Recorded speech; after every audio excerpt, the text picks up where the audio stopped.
Hey guys, welcome back to another chapter of Cross Cultural Channel. My name is Nato, and today we're gonna watch the Russian-Ukraine war. Jaishankar calls out West again, questions: isn't Europe funding the war? So this is politics coming. Let's see. We don't send people out there saying go buy Russian oil. We send people out there saying go buy oil. Buying Russian gas is not funding the war. I think I'm entitled to have my own side. I'm entitled to weigh my own interests, make my own choices. Europe has to grow out of the mindset that Europe's problems are the world's problems. But the world's problems are not Europe's problems.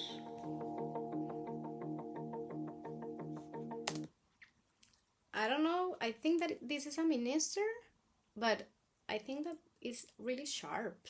Like, let's see what it's saying, what he's saying, but I think that it's really accurate, and it's just 27 seconds from the video, so let's see.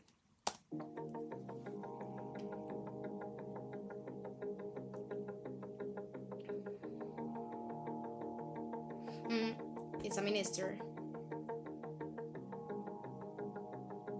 No. In terms of our oil purchases, we don't send people out there saying go buy Russian oil. We send people out there saying go buy oil. Now, you buy the best oil you can in the market. So I don't think I would attach a political messaging to that. West seems to be quite vociferous in trying to curtail funding for the war in Ukraine, whereas by purchasing this oil for national interest, India is being asked, are you funding this war? So, look, I don't want to sound argumentative, but then tell me if buying Russian gas is not funding the war? I mean, why is it's only Indian money and oil coming to India which funds, but it's not gas coming to Europe which funds? I mean, look, somewhere, let's be a little even-handed out here.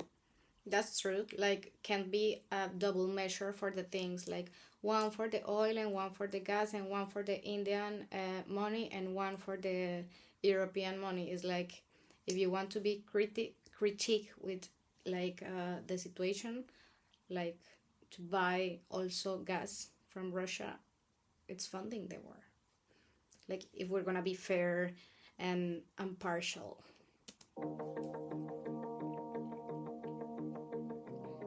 If countries in Europe and the West and the United States are so concerned, why don't they allow Iranian oil to come into the market?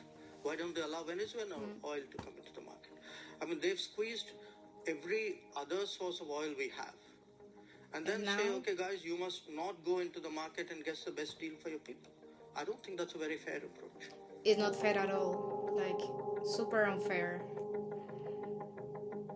With India counting on global support for in its struggle with China, its issues with China, how do you think you'll be trusted by others after that? Why do you think anyone will help Delhi after you didn't help others over Ukraine? It's an interesting question which you might, I mean, not you, meaning you personally, but people might want to ask themselves, because if I were to take Europe collectively, which has been singularly silent on many things which were happening, for example, in Asia, you could ask, why would anybody in Asia trust Europe on anything at all? Today, Europe is buying oil. Europe is buying gas.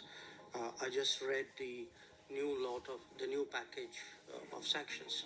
Now, the package is designed in a way in which consideration has been given to the welfare of the population. So, pipelines have a certain carve-out. And timelines have been given. It's not like tomorrow morning everything's going to be cut off. So, people need to understand, if you can be considerate of yourself, surely you can be considerate of other people. So, if Europe says, look, we have to manage it in a way in which its impact on my economy is not traumatic, that freedom or that choice should exist for other people as well. Europe has to grow out of the mindset that Europe's problems are the world's problems. But but the world's problems are not Europe's problems. That it's, if it is you, it's yours. If it is me, it's ours. This person is really intelligent and sharp. It's clear and honest about what is actually going on. Is really clever person. There is a linkage today which is being made. A linkage between China and India and what's happening in Ukraine.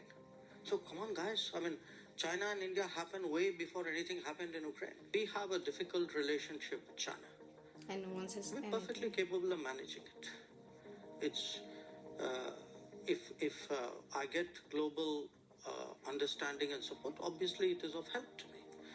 But this idea that I do a transaction, that I come in one conflict because it will help me in conflict too, that's not how the world works.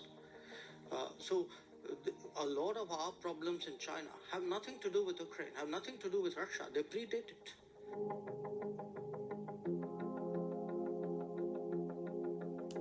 That's another thing. When something it's concerning to Europe, now they put the focus on them and say a lot of things, and it's a scandal and it's like a social mediatic thing.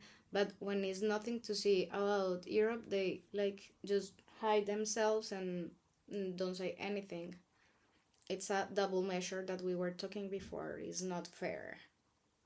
Jaishankar, there will always be two axes at this point. I think it's an understood, accepted fact that you have the West, US-led, you have China as the next potential axis. Where does India fit into this? But are you planning to not pick a side? No, I'm sorry. That is exactly where I disagree with you. This is the construct you are trying to impose on me, and I don't accept Totally. it.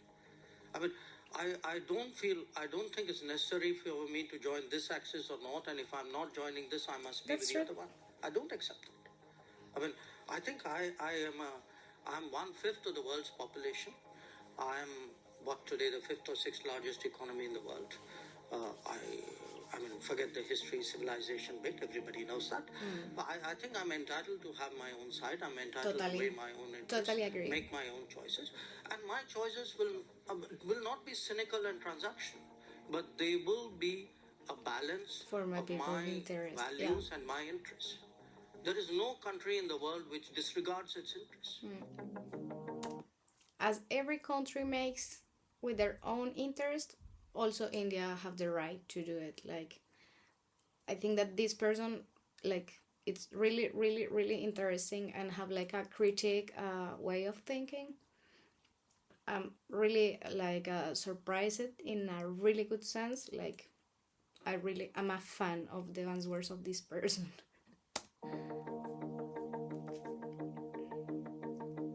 The wheat was actually being stocked for being traded. So in a way, our goodwill was being used for speculation. So we had to do something to Stop that. Because it was also impacting us at home. Our prices were going up. So I want to be very clear what we have done. We have actually said, look, we're not going to give speculators an open access to the Indian market, so that the Indian customer and the LDCs of the world get the short end of that. And preventing a diversion to high-income countries with a greater possibility to buy, because what we saw happen with the vaccines, we don't want to see happen with the wheat, which was the rich people got vaccinated and the poor were left to God and That's really human from him, actually.